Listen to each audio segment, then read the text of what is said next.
Good afternoon. Greetings and welcome. Welcome to Via Voices.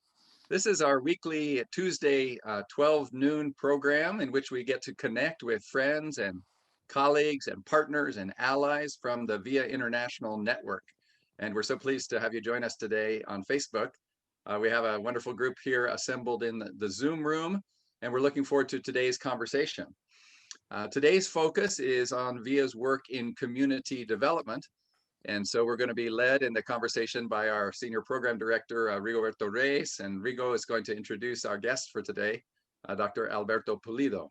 I'm going to turn it over to him, but we're glad you're with us, and I hope you'll enjoy this session of Via Voices. Rigo, it's all yours.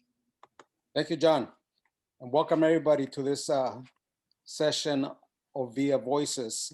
I want to introduce a good friend of mine. I mean, we've known each other for a number of years now. We've done more than a couple, we've done a few projects here in the community. And I've asked him to speak to us in regards to the issue of community development and how it pertains to a project that's being developed here in the community. But I'll let him talk a little bit more about that. First of all, thank you, Alberto, for this opportunity and for the invitation of accepting the invitation of being with us today. The first question that I have for you is in regards to yourself. Can you tell us a little bit about yourself, Alberto, as a fellow fronterizo? I think it's important for people to know you and where you come from. Okay, well, thank you, Rigo, and thank you again for this invitation to be with my friends from Via International. These conversations are always very helpful as we continue to do the good work. I'm someone that came to San Diego in the early 60s. I had actually been living in the agricultural community of Oxnard, California, which is about 3 hours north. And my parents had an opportunity to open up a small business because an uncle of my mother's, my uncle as well, great uncle, gave them the opportunity with financial support to open up a small restaurant. And that's what brought us to San Diego, and spent a lot of time in Imperial Beach, but also in San Isidro. And the reason being because I had many cousins and aunts and uncles in San Isidro, and I also worked there. So I went back between Imperial Beach, San Isidro, Otay, Nestor, Palm City, all those little communities that back in the day were very significant. And so was educated in that area. You know, I'm a product of public schools. And as you're mentioning, a lot of connections to Tijuana because we had family in Tijuana, a lot of cousins on my father's side. And of course, we always spent time either going to eat or going to the movies or going to the doctor. I remember that was such an important thing. We didn't have a doctor in this country. Our doctor was in Mexico, El Doctor Valera. That would charge you $10 per visit. That was pretty good. So those are the things, I mean, just to open up, that's kind of the place that I would start. And a real appreciation for the bilingual, the bicultural, the realities of, you know, people just struggling daily to make ends meet along La Frontera. Thank you for sharing that. And I just want to ask you, or at least mention to the folks, I think you and I relate quite a bit because I grew up in San Isidro myself, and I'm very dear to my heart as far as growing up in the area and being this binational concept that a lot of people take for granted in a sense. Having lived here at the border, and something that I don't know if you want to touch upon that, but you working in San Isidro, in La Bodega, that brings a lot of memories to me. Right. With the Lopez's there. Could you talk a little bit about that particular experience for you and the relationship, or at least what you saw from people using or coming to the store day in and day out? Man, that right there is a book, Brother Rigo. I mean, I always make the claim, I was probably 14, 15 years old and was, basically doing the work that you do in a grocery store, everything from bagging groceries to cleaning floors to getting shopping carts and running the cashier. But I always like to make the statement that growing up there and spending so much time there, it's where I really learned about the importance of sociology. Like, you can learn sociology in school and you can study concepts, but there it was before you, alive and well. And I think so many layers to that, and I could talk about it from so many different perspectives. But um, the Hermanos Lopez were my mother's first cousins, and they had built quite an empire in terms of grocery stores. And now, in this day and age, they have sold all their interest in that.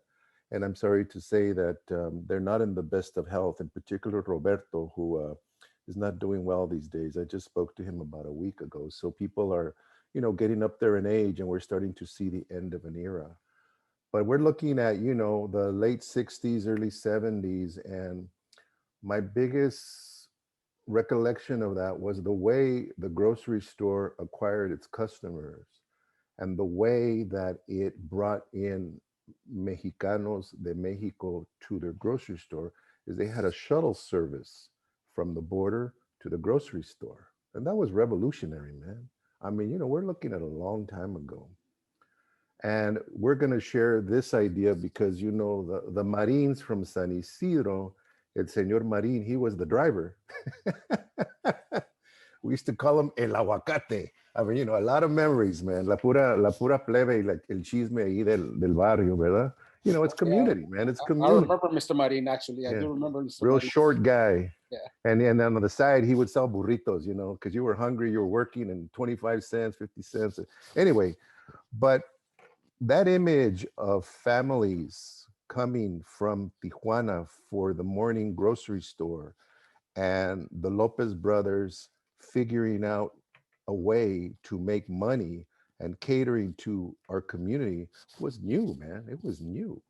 Now we've got the big grocery stores. Now we have everybody, doing these huge, big mega Mexican markets, and they, emphasize the carne asada and the 36 can case of beer. There just seems to be these over emphasizing, but in those days it was an art form, because they figured out the market and they figured out a way to support themselves by providing a service. So, every half hour the shuttle would come in, the people would get off the little bus, there was people waiting to get back on the bus, and the bus would go back. And we're talking about I would say maybe a mile, half a mile from Olive Street all the way to the Frontera. Okay, and we're talking at about a very different place in terms of San Isidro, right? And so I guess what I'm trying to convey is I met many of those families. I knew many of those families. I have a lot of stories, good ones and bad ones, about some of those people. I can't share some of them. And it's just that's what it was about. That was the life of people. That was the lifeblood of our community. And they knew that coming to San Isidro in those days, they were going to pay less money than if they were going to purchase their products in Tijuana. I know that's changed, but in those days, that was the reality. And even the conversion of pesos was to their advantage at times. And so there was this whole operation. And so I remember a lady, they used to call her La Abuela, and she always came with her grandkids, and they were all like little ducks following her. And they were just people. I have so many stories I could tell you. I mean, it's almost, you could write a book about it in terms of those issues. And the last thing I'll just say is another way that the market was able to draw in customers, they would cash your check. And that was big, man, because you had people coming, for example, with work visas from Tijuana. They worked, for example, at the canneries. They worked at different companies in National City, San Diego, and they're on their way home to Tijuana. So they pull over at the market. They've got their check for $300 and they're going to spend $40, $50 on groceries, you know? And so they figured out, if I cash your check, you're going to buy groceries. So I remember that we would, or I should say, the managers would bring thousands of dollars in cash to the store. I mean, like a bank. You know, they would bring 20, $30,000 in cash, Wow. and that's how they would cash these checks. Because you would get maybe 300, 400 checks a day, and they were probably between $300 to $500. People got their groceries, they got their cash, they're gone, and everything is worked out. And then once you had regulars, then you didn't have to worry about IDs. You could just know right away. This is, El Señor Lopez from La Colonia Libertad. He works at the cannery. He's good on his check, cash in. So anyway, I just fascinating how all that worked. And people today who are trying to cater to the community don't even have a clue about that history, and don't even know how innovative it was in terms of how to etch out a living and how to serve the community. I mean, I'm not going to say that the Lopez brothers didn't take advantage in the sense that they were going to benefit. They're making money, but I mean, there was an interesting relationship between everybody coming in, and just the way the energy, being there and knowing people and talking to people, finding out who died, who had the baby. I mean, all that was part of that reality, that existed. So yeah. So Well, yeah, thank that's you. what I'm thinking about. Thank you for reminiscing on Yeah. those. It really brought a lot of memories to myself. And Uh, I just want to say one last thing, Rigo, because this Sure. came up. I just want to say quickly, all of that changes, and this at a very painful level, all of that changes with the creation of the 805. I just want to throw that out there because it disappears.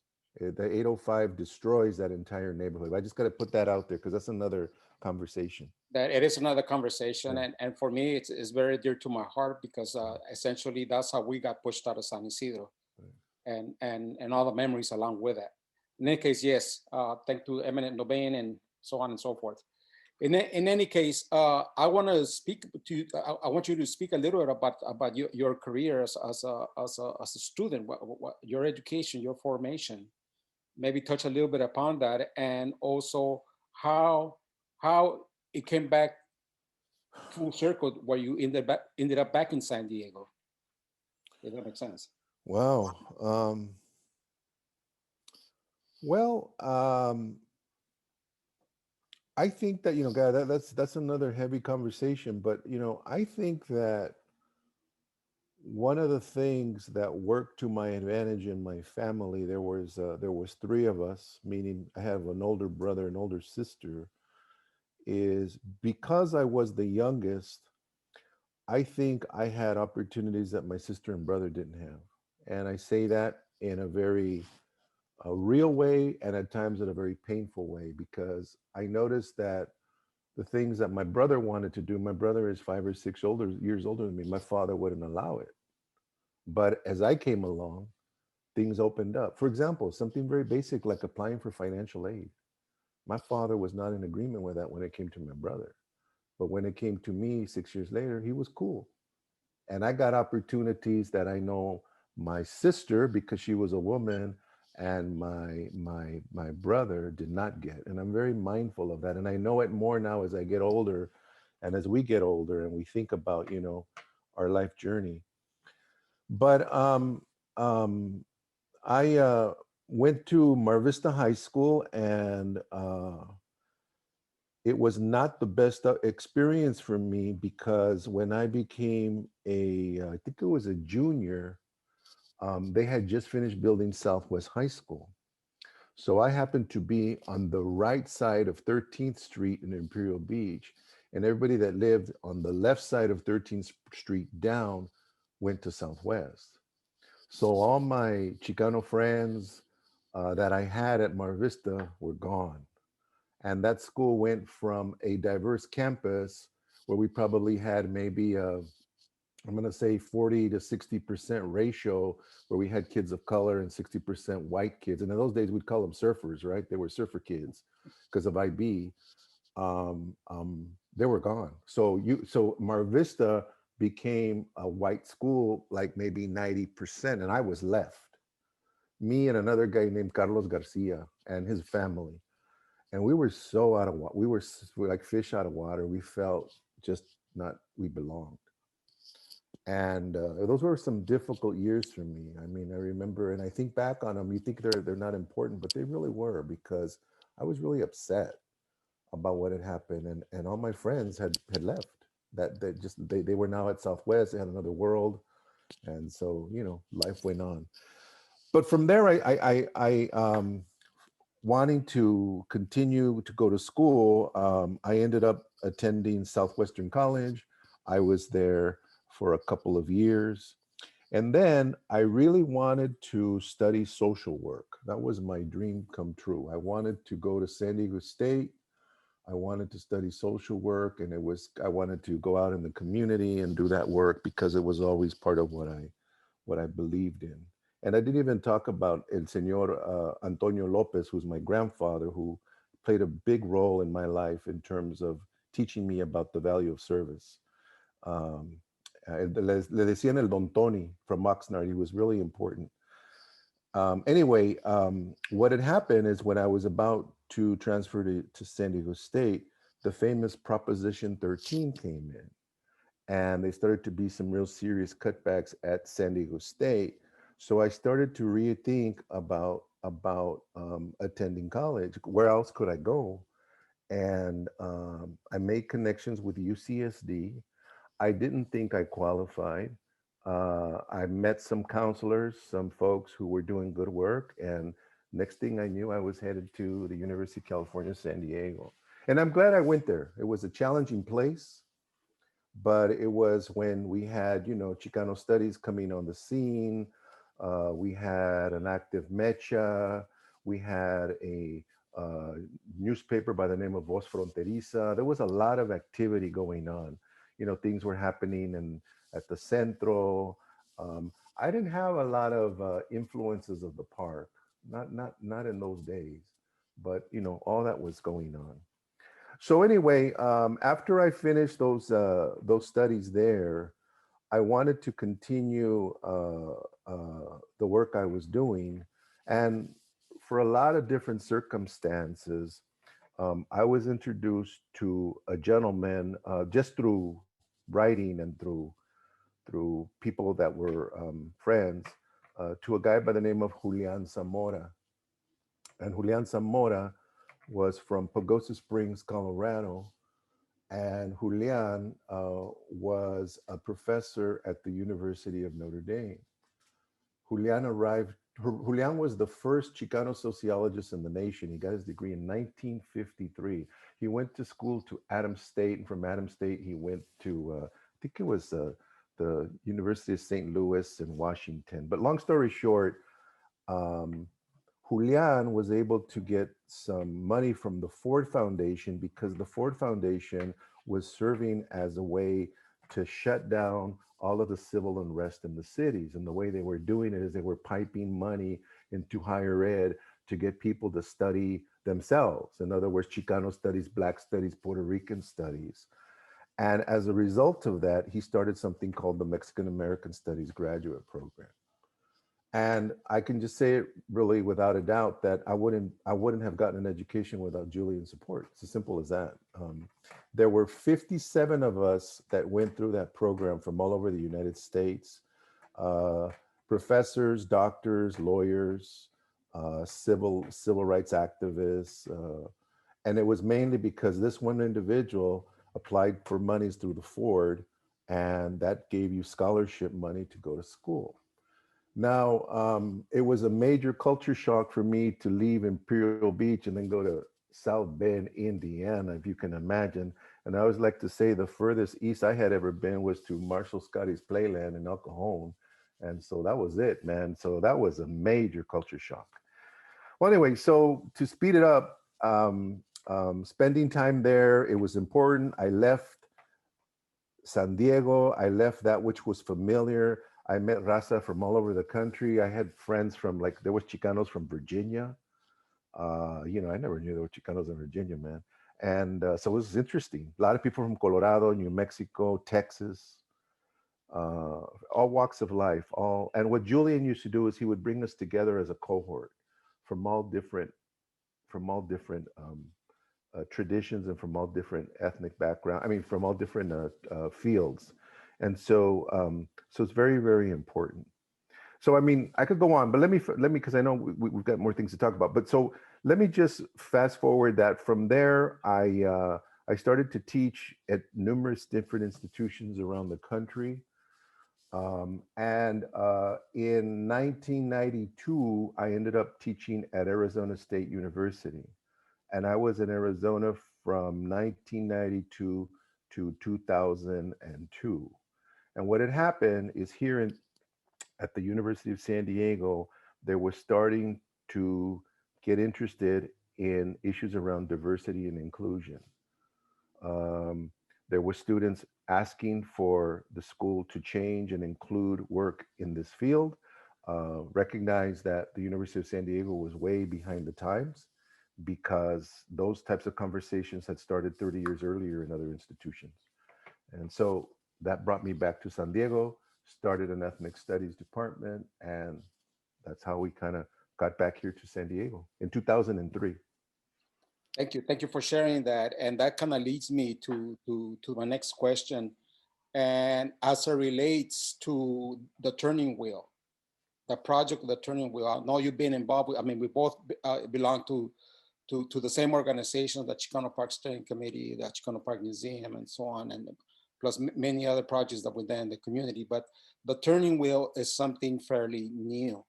And maybe we could share at this point that little video that we have that kind of, at least to give people a sense as far as what the Turning Wheel is. And maybe I could have you talk about it after we see this small piece. Could we run that, John, please? Thank you.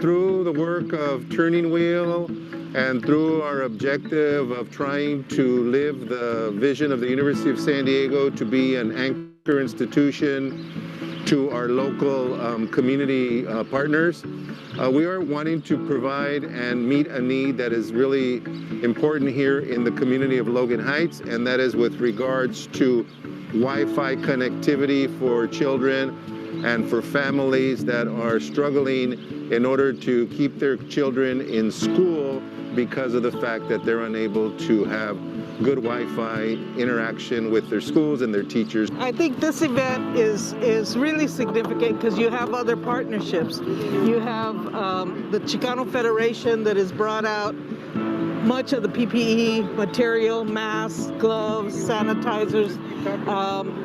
And then you have the San Diego Library that's brought out other books that are accessible. You have B. Zamora, who's produced the Spirit of Chicano Park book, and that book is being donated to the students. We have student bags, we have food bags that are available. So it's all interconnected. Today we're providing hemoglobin A1C, which is a screening diagnostic test for type 2 diabetes, and then we're also providing hypertension screening to the Barrio Logan community. I think us as nursing students, it means a lot to get involved with our communities, especially because we're going to be serving this population eventually in hospitals or in clinics. So it's really good exposure to get to know the community and to see what we might see in the hospitals. This is like that manifestation of what it means to hear what are the needs from the community based on the community's terms. So it isn't this idea that learning only happens on campus and the community has to come to USD. You know, the idea of partnership is that we meet on each other's terms. And so that's what this event is to me. It's just an example of that kind of partnership and really love.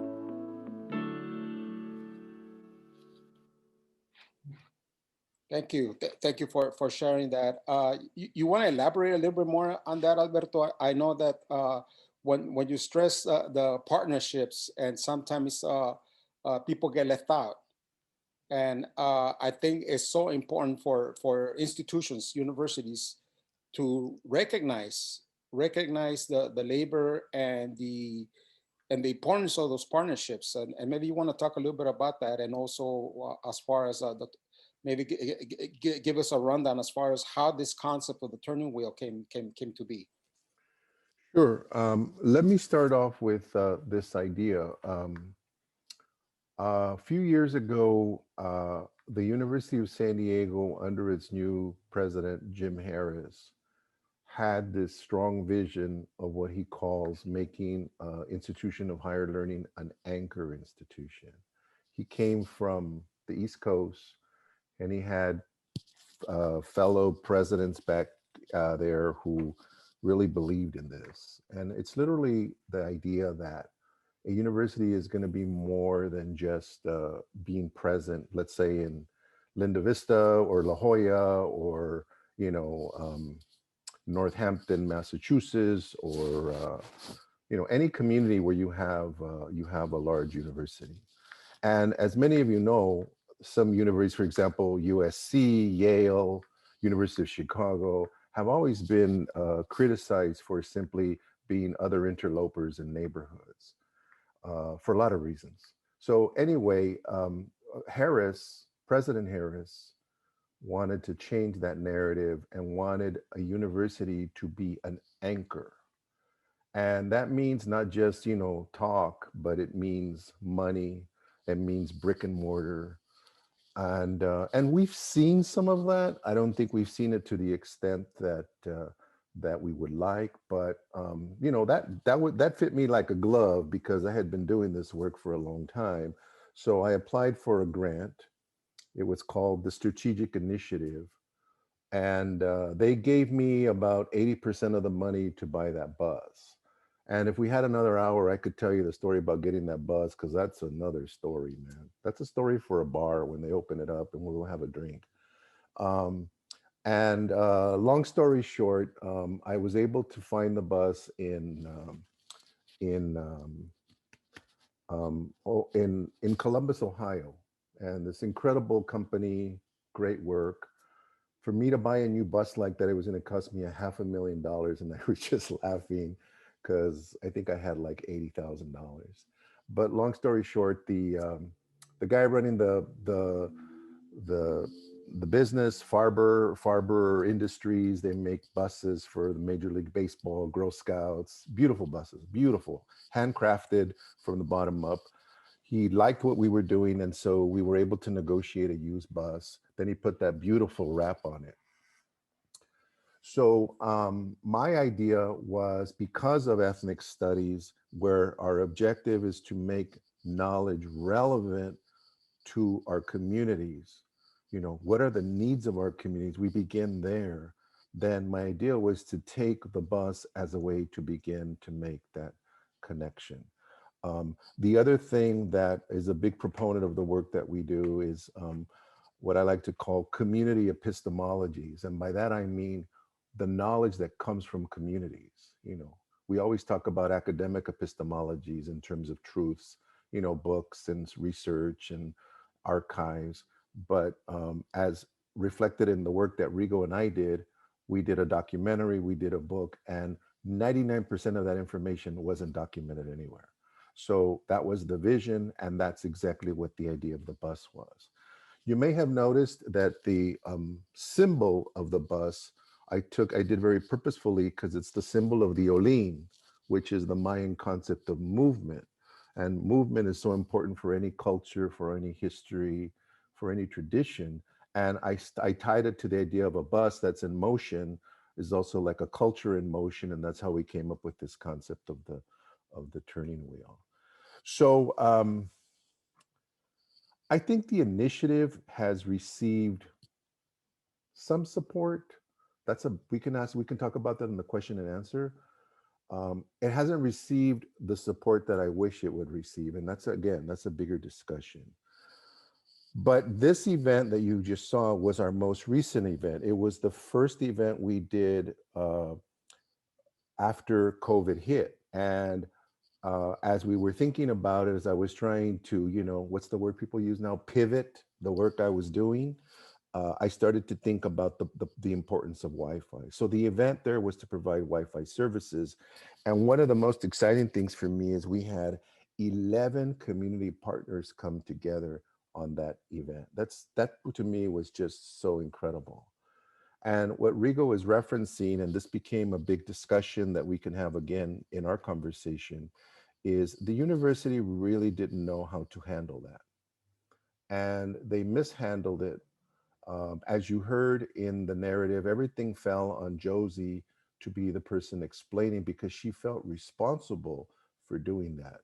The correction we made, and if you find that link on the website of USD, is they wrote a written narrative where I went in and edited it for them so that they can include all our community partners. So, so let me stop there, but it's a work in progress. We're looking at doing an event as early as the 27th of March, where we're working with a group called, I have it written down here. Hold on, let me just find their name. I want to get it right. They're called, I'm going the wrong way. The Champions for Health. And we're trying to coordinate and organize a COVID site at Chicano Park. And we'll use the bus as a way to keep all the supplies, protected or whatever, and then maybe even use it to give walk-ups injections for the COVID-19 vaccination.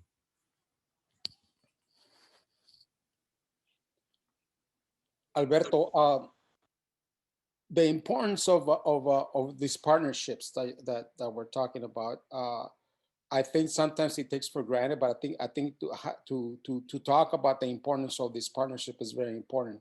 I know there's various different organizations, including VIA, that are part of this connection, if you will. But maybe you want to elaborate a little bit more on that, if you can. But you mean like specifically, what do you mean? As far as the importance of the collaboration. Oh.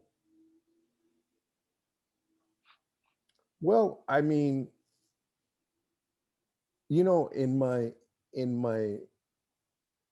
days where I wake up very conspiratorial, I always think that the university gave me the bus so they would keep me off the school campus, because then I could stay in trouble out there and not have to hassle with the university and the administration. And so it's interesting because I do think about that sometimes, because he's out there on that bus and he's doing whatever. But what I'm getting at is it's as simple as to say that turning wheel could not maintain itself and could not exist without the community partners, because we would be, wasting our time. We would be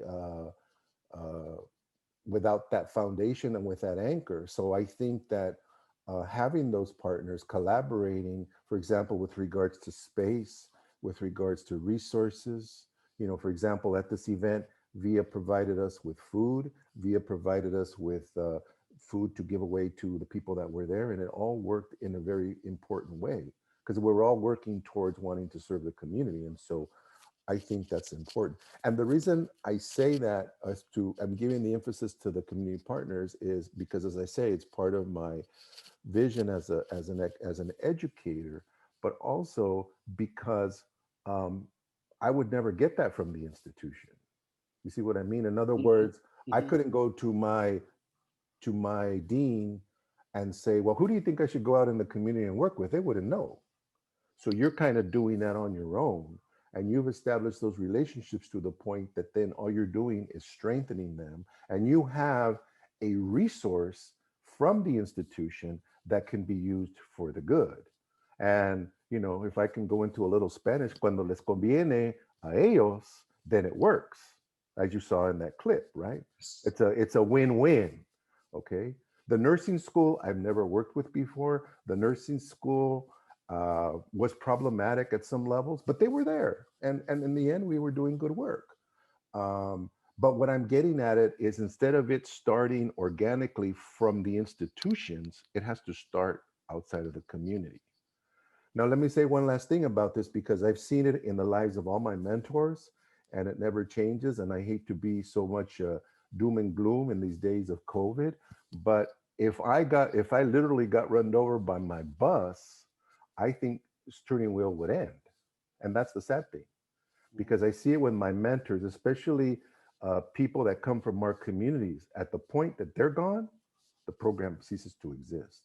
And so that's a dilemma, right? As you know, if you look at your many years of work and what you've done, who's going to carry that banner once you're gone?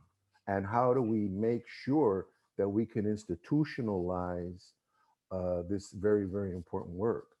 And the last thing I'll say, and it's somewhat related, but it's been on my mind a lot. What COVID has done for our communities and for our nation and for our county and our city is all it's done is magnifying the problem. The problems have been there all along. The fact that we get the worst jobs, the fact that we're essential workers, the fact that we're treated so horribly, it's always been that way. COVID has brought it to the surface. So now everybody's scrambling. Oh my God, what are we gonna do? And we're seeing it. And so therefore then that to me has been like a mixed blessing, but all it does is it makes our work even more challenging. And unfortunately, when COVID is gone, if it is gone, those problems are still gonna be there. The Wi-Fi connectivity issue is still gonna be an issue for our community, even when the kids go back to school. Anyway. Thank you for sharing that. One aspect that I think I'm always critiquing, and I want your input because I know we've had this conversation before, was the relationship, particularly with the academia and at USD per se, and not just USD, I mean, possibly most of the other institutions, the relationship with the community. I go back to was 10 years ago or so that you were so gracious to invite some of the elders, including myself, from the community to visit USD. Interestingly enough, none of us of the invites, there was about 7 or 8 of us that had ever stepped inside the USD. Right. We were kind of like, wow, astonished. We had never, I mean, we knew about it. We knew it was that little castle on top of a hill, but none of us in the community have ever stepped foot in it. And you were so gracious to give us a tour. But for me, I mean, the impact that it had on me was somebody from within taking the time to invite somebody in the community to learn a little bit as far as what they were doing. Because most of the time, the universities per se are so integrated or are so focused on educating the students that the community is never involved or is never asked. So anyway, I don't know if you want to talk a little bit about that, Alberto, because like I said, Well, go ahead. I just feel that you're absolutely right. I really am not sure, based on my nearly 20 years of being at the University of San Diego, if that will ever change. I give a lot of kudos to the Mulvaney Center, because if anybody's trying to do that work, it's the people with the Mulvaney Center. But I guess I'm at the point where I feel that if I don't do it, it's not going to get done, right? But here's my point, and I could talk about this for a long time, but let me be real specific. I always like to speak to, and I'm sorry because you probably have already heard me say this, but I always come back to it because I'm always drawing back to it, is in our community, and all of you know what I'm talking about, who grew up in a Mexican Chicano home, we grew up with the deep value of being gente educada. Okay, that's so foundation. I mean, my mother drilled that in our heads from the time we were kids. If you were mismannered, if you didn't respect your elders, if you walked into a room without saying, good morning or welcoming people, man, you'd get your butt beat and you'd be told by your parent, educate, no eres gente educada. And that just drilled in your head. Now, why am I telling you that? Because you see, I think there is a value there that the dominant Western linear culture doesn't get, because they talk about education, but they talk about it as an academic institutional reality. And I grew up with the value that it was holistic, man. It was a way of life. So I'm bringing that up because you see, in my mind, I don't see the difference of going to you, Rigo, or to Chunk, or to the people, Tommy, because we're all part of that reality. You don't have to have a BA or a master's. You know, my mother had a third grade education, but she was the persona más educada that I've known. So it's very important. Yes, it is. Yes, it is. And thank you, because I know that's very deep. What you just shared right now is pretty deep, and And you I see- totally relate to it. And you see, educational systems in this country don't recognize that, and they don't acknowledge that.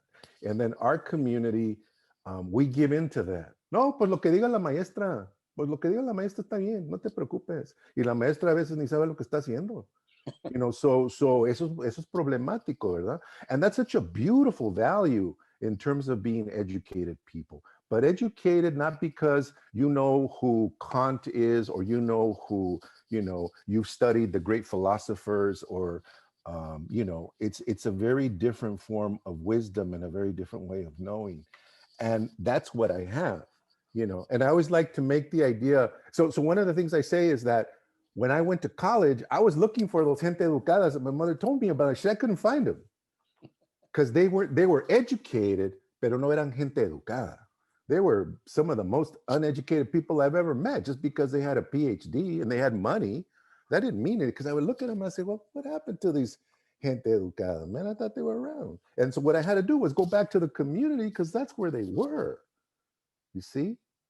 And so, so that's I just think it's such a deep value that we really need to reflect on, and we need to teach each other the importance of that. And it's not a letter, it's not rote memory, it's a lived experience. You know, it's a very, very important lived experience in terms of what we do. So yeah, that's why I think, you know, it would be important to make these linkages and to make these connections.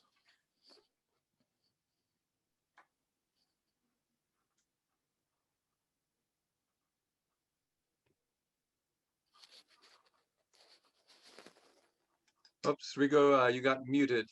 Yeah, There you I'm go. sorry. I got lost here for a minute. I totally came out of the camera. Alberto, before we turn it over, maybe some questions. If you could maybe tell us a little bit about how do you see the future of this turning wheel? Where do you see it going? Well, I'll tell you my pre-retirement and post-retirement story. That way we can end on a fun note. You know, I'm probably 5 years out, maybe less, for retiring. But anyway, what I was going to say was, I would like to continue to provide the Wi-Fi connectivity and to provide for more connections. And thanks to an elder from the community, they gave a donation that purchased what's called a cradle port to connect up to 100 computers at one time. The device costs $2,500. You just literally plug it in and it works anywhere. It's incredible. And you can get up to 100 computers at one time. So that's the idea there. I would like to expand that. But one of the things that I think we saw that was a problem with our event was we needed to have activities along with the Wi-Fi connectivity. So if there's like an event on, let's say, how to go to college, or an event on, you know, organic gardening, then we could bring the bus out, provide the Wi-Fi, but also have things going on around it. So it's not just everybody's there for the Wi-Fi. Because I think what we discovered was a lot of families were staying at home because they did have access to Wi-Fi, but they liked what we were doing. And so what we provided, which was very, very important and something that we want to continue to build on, is we provided tutoring. And one of our students figured out a way to do what's called I think she called it a learning tree, where we had different links and you could get tutoring from a math student, an English student. And so therefore that worked really well. And we want to continue doing that. And a lot of the kids that checked onto that or linked onto that want that to continue. And so that was really, really, really helpful. I'm just trying to think. Anything that's going to bring the history and culture of the border, and any way we can use the bus in that capacity is something that I want to continue to work with. So as long as we have gas and we have a driver and we have an idea, we literally can take the bus wherever we want to go. And so I'm open to other suggestions and ideas, and I know we've talked about it. And then I'll end with my fun story. My plan is that the day I retire, I'm going to steal the bus and I'm going to go south and I'm going to open up a taqueria in the bus and I'm going to call it Tacos El Profe. And we're done. And that's it. And I'll be fine. I'll have my bus and everybody's going to, "Ay, my profe." You know, that bus is very recognizable. Okay. So I don't know. Well, so if you ever hear about a bus being stolen at USD, you'll know that I've retired and I left the country. Anyway, that's my fun ending story. Orale, thank you. John, could we maybe pick up some questions that that people had written for us? Yes, by all means. Yeah, thanks so much. I'm going to start just by reflecting how much throughout, Alberto. And one of the comments was, you got to write that book. But how, you know, everything that you described as I heard it from, you know, early memories of your childhood to your approach to this kind of work was its relationships. It's so foundational, you know, these kinds of weaving, you use organic as a description, but it's this kind of a, you know, organic or unfolding webs of relationships, right? That you kind of don't always get to, you can't always map it out on a straight line. You know what I mean? It's like, you know, okay, we're, you know, A, B, C, D, E, and then we're done, right? Checklist. So I'm just curious to know, you know, I hear you as you talk about the turning wheel at this stage of development where you have these partnerships, but you know, some of them are very clear, some of them are just emerging, some of them are, like you said, maybe even a little problematic, or you're trying to figure out how it fits together. But you know, what do you think of your, yeah, how do you, are you like the conductor of an orchestra here, or give us some metaphors for, you know, what's this work like of weaving? Are you a weaver or are you a conductor, or how do you think about that kind of organic work that you're describing that is very much a part of the borderlands culture, it seems to me? Well, I think it's a really great question. I guess I have to go back to that concept of Orlean, and I have my, let me just read this to you because I can't say it as well as I wrote it. I have a little brochure, and I write. And Alberto, you said this is one of the images on the bus, is it as well? Yes, it's the image like this. It looks like it's this image right here. Oh, you can't see it. No, over here, the round white one. Well, that's the big one. Yeah, the big one is where you pointed it out, right? Yeah. And I like the fact that, you know, we had like this, I had this guy like from Germany where he just said he was working for this company. He said, "Send me all the stuff and I'll come up with a design." And I loved what he did. He did about 6 or 7 different versions of this, but the Orlean symbol is the important. So let me just read this because I can answer your question, but it says it better than I can say it. It says, "Turning wheel is inspired by the importance of movement in history, culture, and community.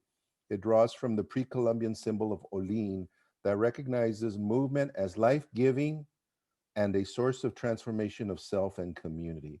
So that to me would be what I would see myself at, as in terms of this importance of movement, agency, and the desire to transform the lives of people as well in the process of transforming myself throughout the work.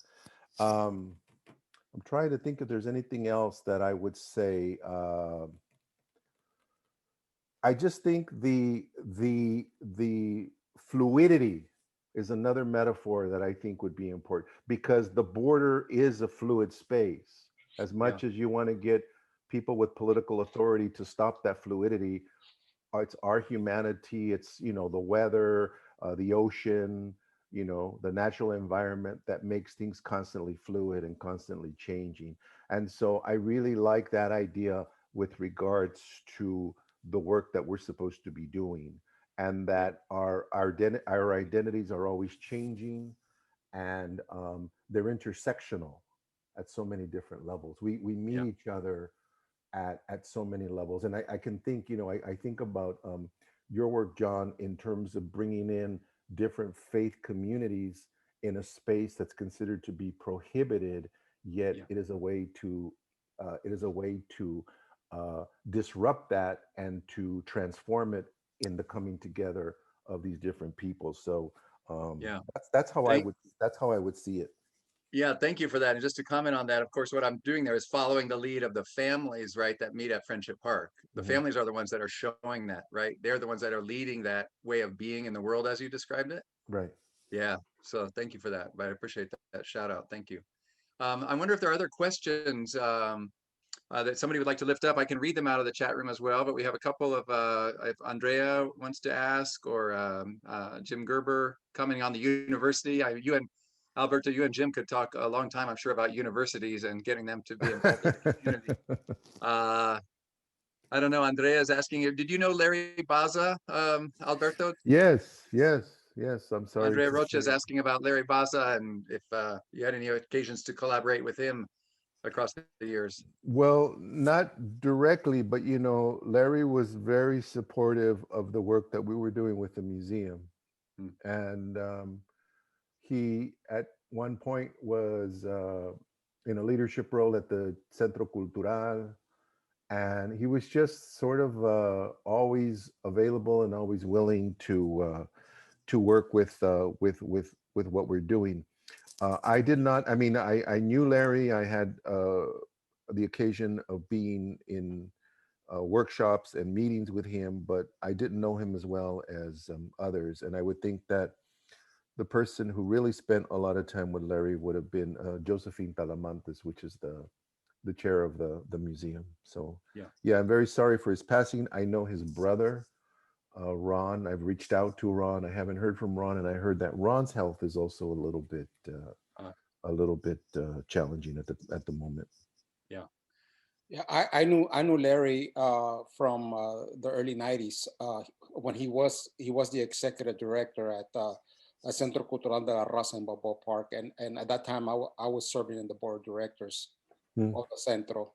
So yeah, I myself did get to know him, and he was pretty an outstanding guy, definitely. Yeah. Well, let's see. Maybe Jim, if you want to, Jim Gerber, Jim Gerber is going to introduce our guest for next week or announce our guest for next week. But Jim, if you want to squeeze in a question for Alberto along the way, please do that. But Jim, share with folks what's coming up next week on Via Voices. Yeah, thank you, Rigo. Thank you, Alberto. It's extremely interesting, and opened my eyes about 8:05. That was, I had no idea. So thanks for that bit of history. It's interesting to think about what Imperial Beach and San Isidro might have been like in the 60s, in the 70s.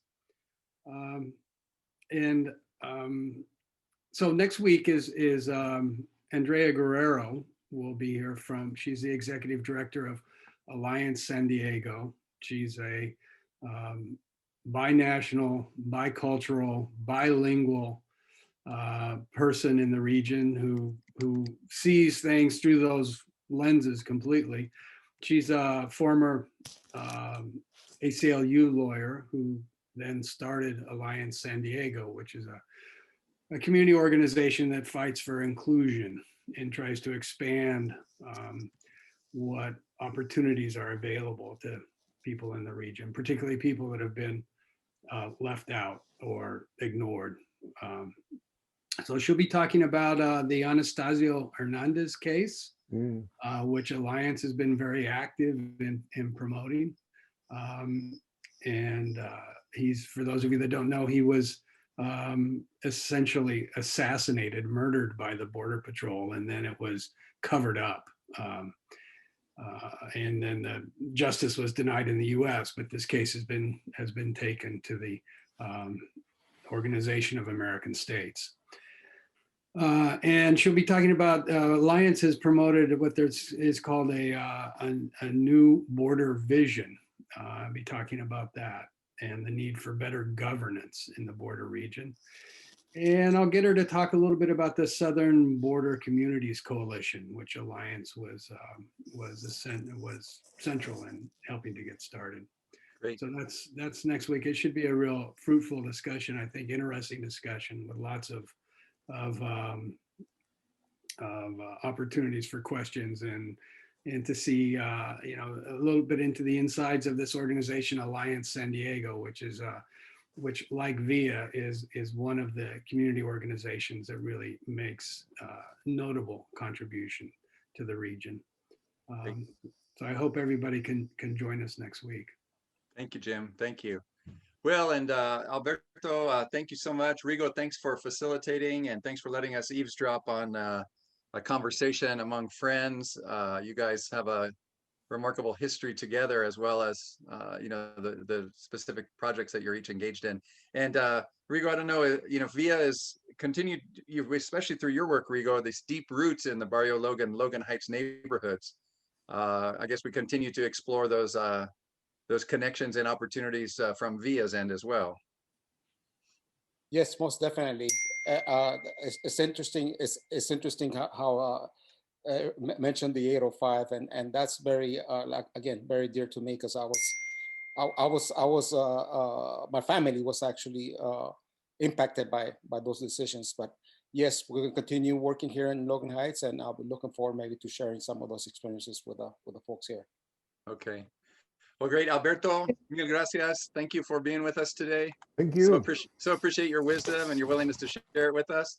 And thanks to everybody else for joining. We'll see you next Tuesday. If you're watching on Facebook and would like to join us in the Zoom room, just drop us a line at viainternational.org or viacafe.org, and we'll be sure to get you on the list. So thanks for joining. Hasta la próxima, and have a wonderful rest of the day.